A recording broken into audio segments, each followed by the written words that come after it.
For our Gapminder project, we looked at income and babies per woman, which go hand in hand and are good indicators of economic well-being and also health of a population. We looked at a few different topics to show this, such as industrialization, birth control, and conception, and then looked at special cases of Russia and China. Our timeline begins in 1800 with no more than 2.5% of the world population living in cities. By 1980, this reached 40%. As industrialization increases, so does urbanization. Pre-industrial society is an agrarian society. Here, having a higher quantity of children would be valued as they assist the family in crop production and other home building activities. As we look at 1800, all countries have a total fertility rate over 4. As we begin to push towards 1900, and eventually into the 1900s, we see this decrease in Western countries that industrialized first, and then followed up in the late 1900s by other American countries, Asian and African countries. Industrialization leading to an increase in income is simple to understand. As countries industrialize, productivity continues to increase and the country and its citizens become wealthier. Some explanations as to why industrialization leads to a decline in fertility will now be explored. As touched on previously, in agrarian societies, children provide productive contribution that outweighs their cost to raise. As society becomes urban, there is less need for hands at home, and the sources of production now lie with industry versus households. If the woman is now working outside of the household, that increases the cost of child raising further, as well as urbanization increasing those costs as higher food and housing expenses exist. Another explanation could be the increased opportunity cost of having children in an industrialized society. Compared to agrarian societies, there's a greater variety of work and leisure opportunities, allowing people to get fulfillment from a variety of different sources. While this holds for all people, it is especially so for women who are, for the most part, relegated to child raising and now have many work opportunities. Additional evidence we would want to test these explanations would be to look more in depth at certain regions at different time periods to see if there's a correlation between birth rates dropping when industrialization is not taking place in certain countries.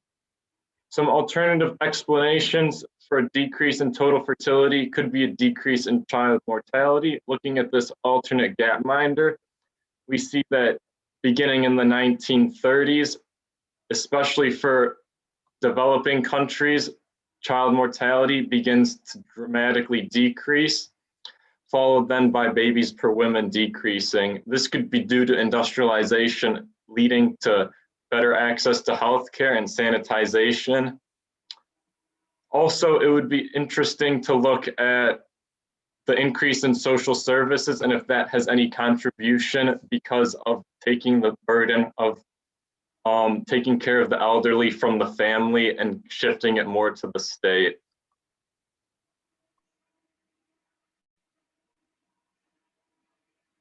Alrighty, I'll go ahead and take over here. So education and birth control contraception over time.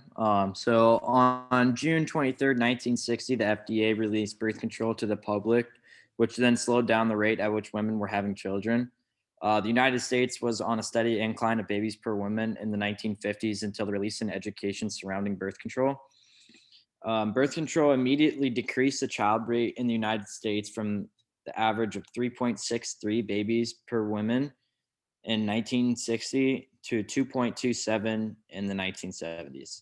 As people became more and more educated on birth control and the science behind it, the stigma around it reduced because more women could have access to it. So for example, in the United States, only married women could access birth control until 1972. So from 1960 to 1972, only single women or women that weren't married could access that, or only married women could access that. When people became more educated about the subject, they started to take it as more. As the birth rate was decreasing in the 1960s and 1970s, the income rate of women with babies increased to 18.1K to 24.4K. With less kids, women had more time to focus on their own education and were more accepted in society within the workforce. Less children per woman correlated directly with a higher income for women and families. Many countries did not have access to birth control when it was first released to the public. Countries such as Rwanda, Kenya, and Yemen were not educated about birth control, which kept their babies per woman rate high. Um, Due to concepts like globalization, most of the countries have become more educated on contraception and birth rate, which made the rates of babies per women fall, which I'll go ahead and show you in the Gapminder.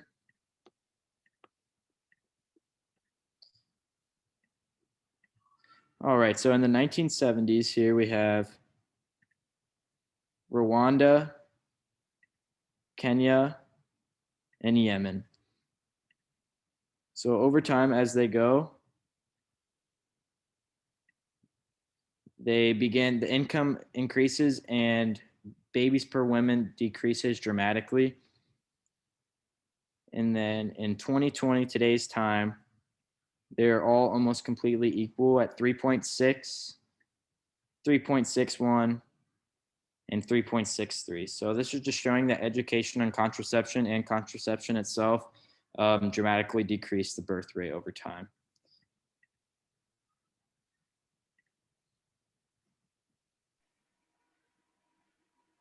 And that is that. All right. So we looked at two countries specifically compared to the US. The first one we looked at was China and their one-child policy. And they introduced that policy in the late 1970s and early 1980s. This was to help their vast growing population decrease so they could have population control. So if you look at Gapminder, in the 1960s, China was having almost 6 children per household compared to the US when they were only having around 2.5.